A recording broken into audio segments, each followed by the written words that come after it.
అందరికీ నమస్కారం. ఈరోజు కిసాన్ మోర్చా జిల్లా అధ్యక్షులుగా నాకు బాధ్యత అప్పగించినటువంటి మా బీజేపీ రాష్ట్ర అధ్యక్షులైనటువంటి పివిఎన్ మాధవన్న గారికి, అదేవిధంగా కిసాన్ మోర్చా స్టేట్ ప్రెసిడెంట్ చిగురుపాటి కుమారస్వామి గారికి, అదేవిధంగా కర్నూలు జిల్లా అధ్యక్షులు అక్కమ్మతోట రామకృష్ణ గారు అన్నగారికి నా హృదయపూర్వక ధన్యవాదాలు. నా పైన ఇంత నమ్మకం పెట్టి ఇంత పెద్ద బాధ్యత నాకు అప్పగించినందుకు పార్టీ తరపున, నా తరపున ప్రత్యేకంగా ధన్యవాదాలు తెలియజేసుకుంటున్నాను.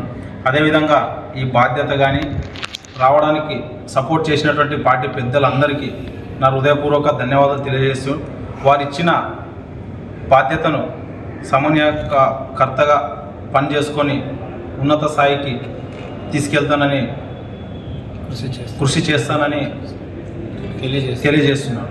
నా పేరు బసవరాజు. నేను ఆలర్వి బీజేపీ మండల అధ్యక్షుడిగా పనిచేశా. ఇప్పుడు కిసాన్ మోర్చా జిల్లా అధ్యక్షుడిగా నాకు బాధ్యతలు ఇచ్చారు. భారత్ మాతా కీ జై.